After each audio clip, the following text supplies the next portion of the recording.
Yo soy un hombre sincero, de donde crece la palma, y antes de morirme quiero echar mis versos del alma, echar mis versos del alma.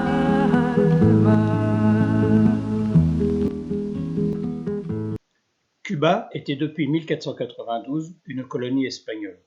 Son économie dépendait essentiellement de la culture de la canne et de l'exportation du sucre. Les conquérants, ayant quasiment éliminé les populations amérindiennes en 30 ans, faisaient venir des esclaves africains qui servaient de force de travail dans les plantations, mais aussi pour tous les travaux domestiques. Les esclaves étaient considérés comme des biens qui se vendaient de la même façon qu'on vend des animaux.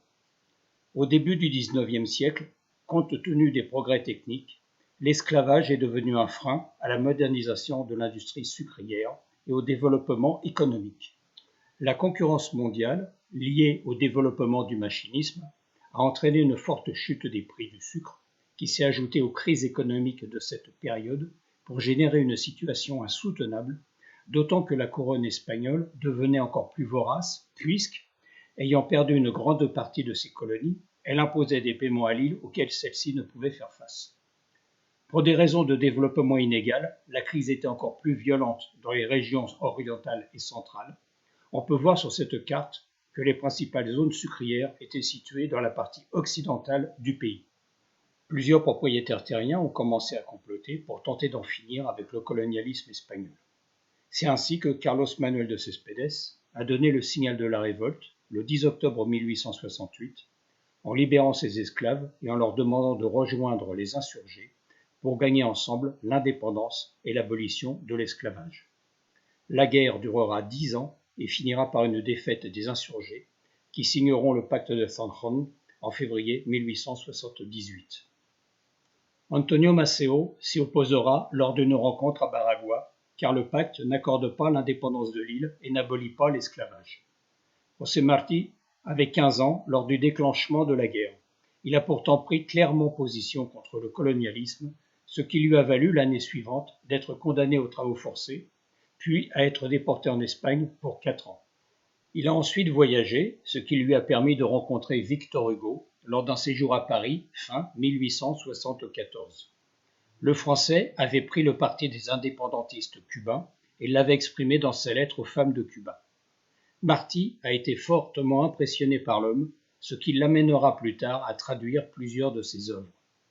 Voilà encore un des nombreux liens sentimentaux qui unissent la France et Cuba. José Martí a voyagé dans plusieurs pays d'Amérique latine. Il a aussi passé plusieurs années aux USA en lien avec l'émigration cubaine. Il y organise le Parti révolutionnaire cubain et publie son journal Patria. Comme Máximo Gómez ou Antonio Maceo, il a tiré les leçons de l'échec de la guerre de 10 ans.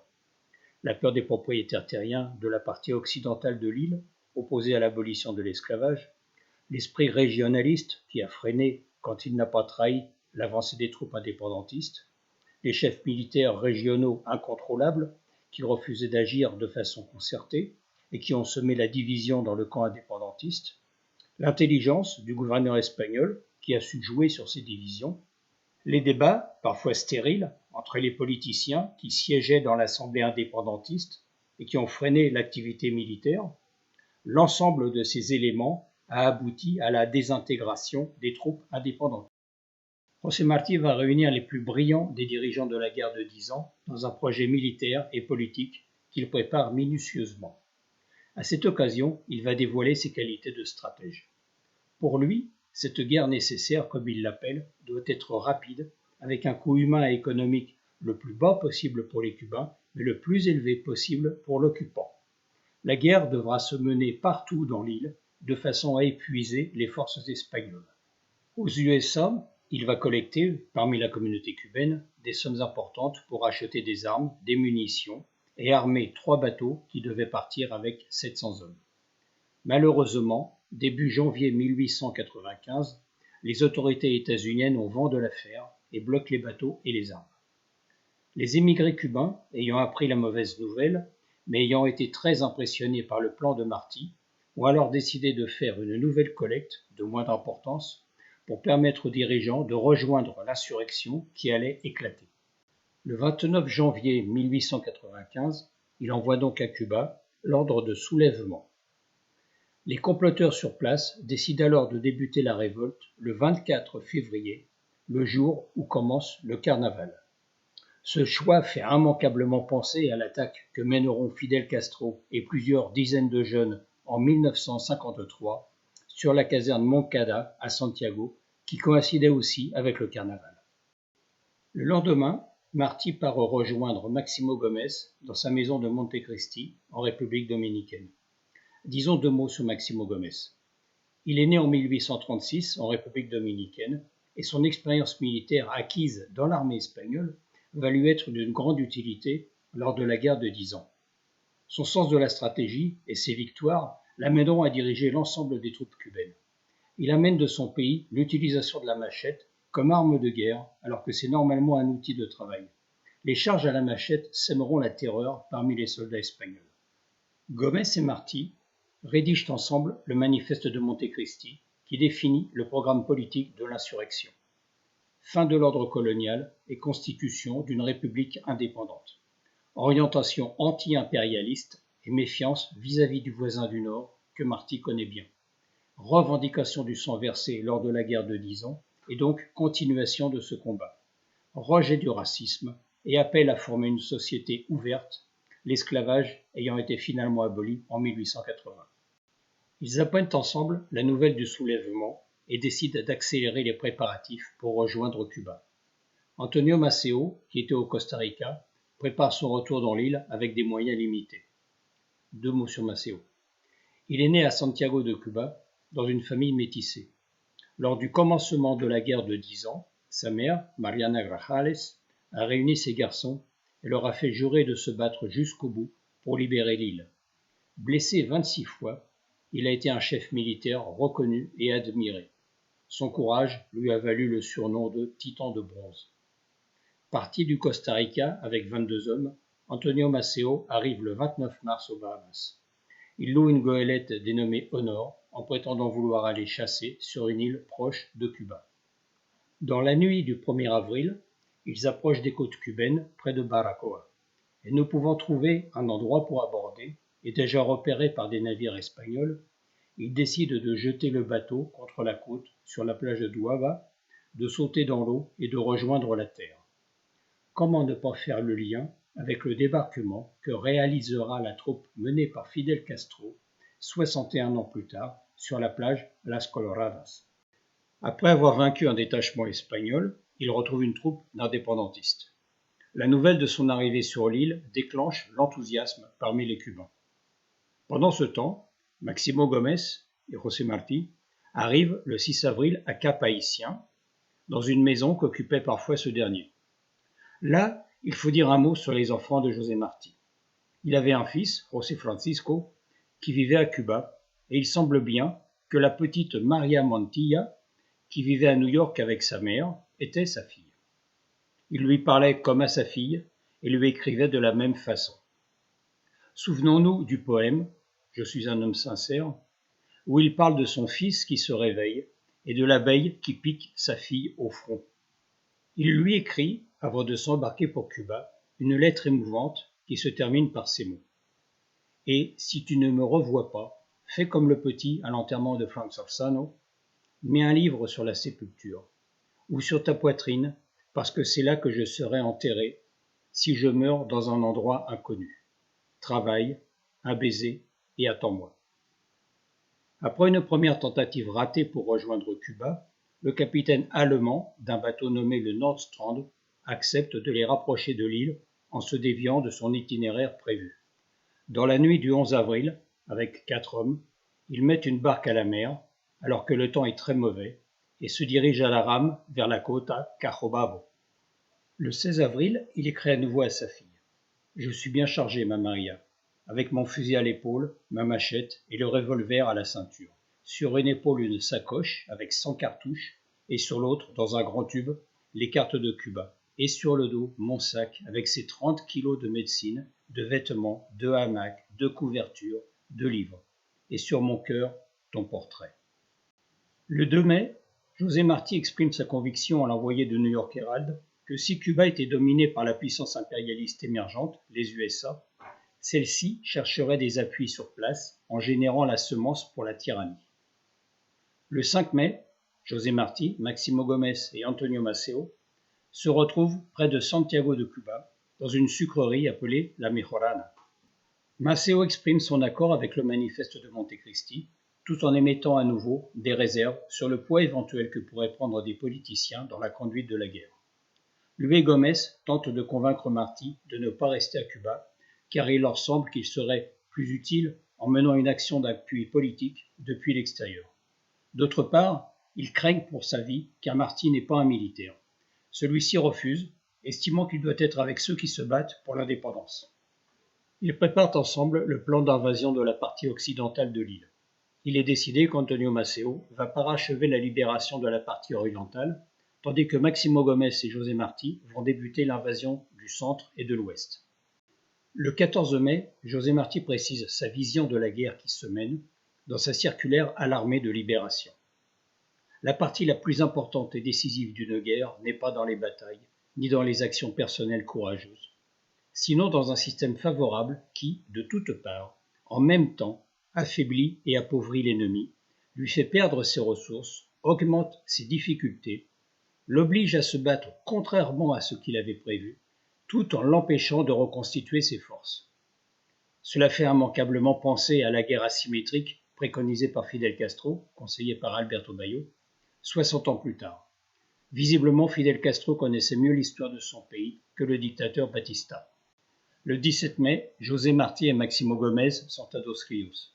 Ils savaient qu'un convoi espagnol de 800 soldats était parti de Palma Soriano afin de ravitailler des fortins militaires et qu'ils se dirigeaient vers le fort de Ventas de Casanova, situé à 17 km.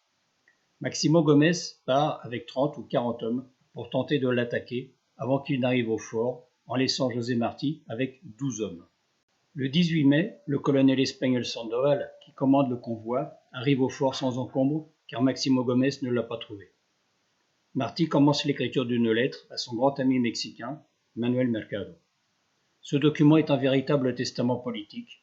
Pour Martí, la libération de Cuba est nécessaire pour l'île, mais aussi pour les autres pays d'Amérique latine, de façon à éviter que les USA ne mettent la main sur tout le continent. Il écrit que son devoir est, je cite, « d'empêcher à temps, par l'indépendance de Cuba, que les États-Unis ne s'étendent dans les Antilles et ne retombent avec cette force supplémentaire sur nos terres d'Amérique. » Il dit que le rôle des peuples cubains et mexicains est d'empêcher que ne s'ouvre à Cuba, par l'annexion des impérialistes de là-bas et des Espagnols, la voie, et nous l'obstruons par notre sang, de l'annexion des peuples de notre Amérique, au nord, convulsée et brutale, qui les méprise. Il s'agit bien sûr des USA.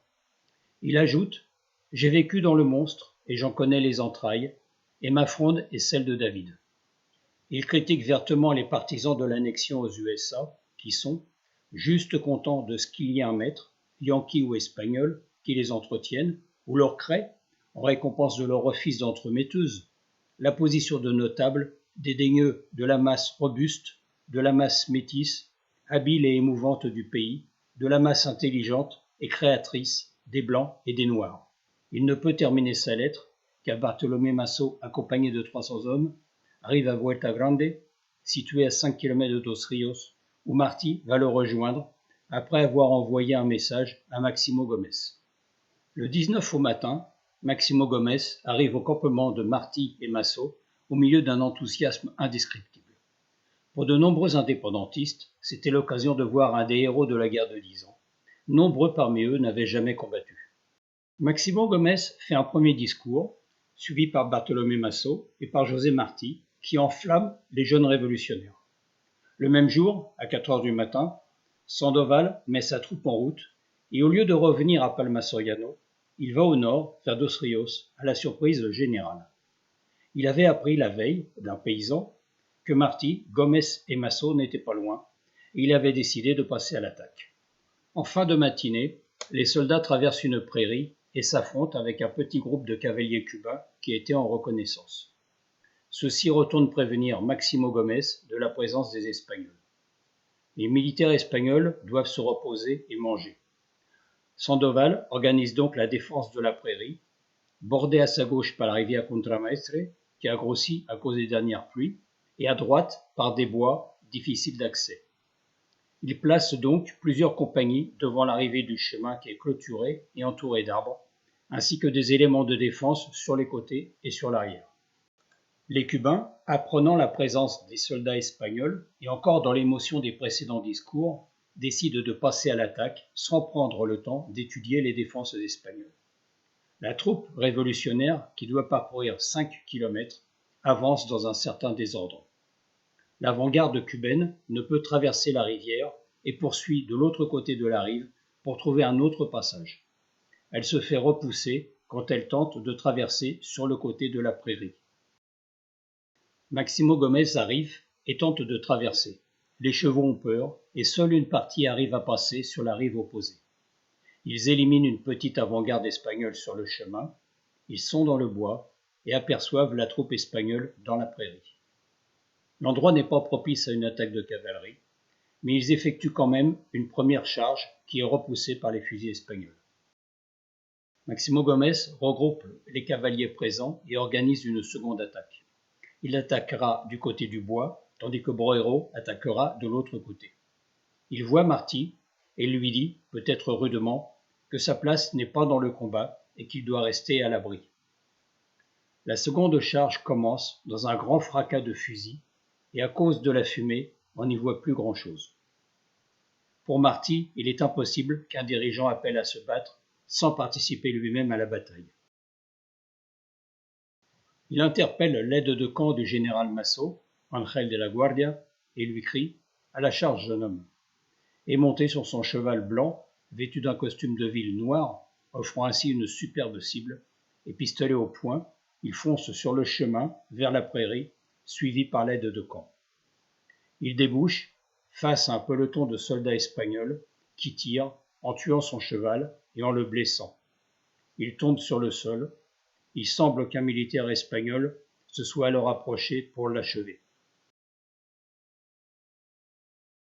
Les Cubains, vaincus, doivent se retirer sans avoir pu récupérer le corps de José Martí que les Espagnols emmènent pour l'enterrer à Santiago de Cuba. Un paysan qui vivait à proximité récupéra un peu de terre baignée du sang de Martí dans une bouteille et l'enterra en plaçant une pierre par-dessus. Un an plus tard, Maximo Gómez, qui passait par là avec une troupe d'environ 300 soldats, s'arrêta. Il prit une pierre et la posa à côté de celle du paysan. Il demanda que chaque soldat en fasse autant. Ce sont ces pierres qui servent aujourd'hui de base à l'obélisque élevé en souvenir de José Martí sur le lieu même de sa mort. Maximo Gómez a lui-même reconnu que cette bataille avait été mal préparée et le colonel espagnol Sandoval s'est demandé pourquoi un homme si important pour Cuba est venu se placer si près des baïonnettes de mes soldats. Mais José Martí, même s'il est mort à Dos Rios, reste vivant dans le cœur de chaque Cubaine et de chaque Cubain. Beaucoup d'entre eux sont capables de réciter des fragments de son œuvre ou de citer quelques-unes de ses phrases remarquables. Et chaque enfant a lu la compilation de la Revue pour la jeunesse qu'il avait créée et qui s'appelait La Edad de Oro, l'âge d'or.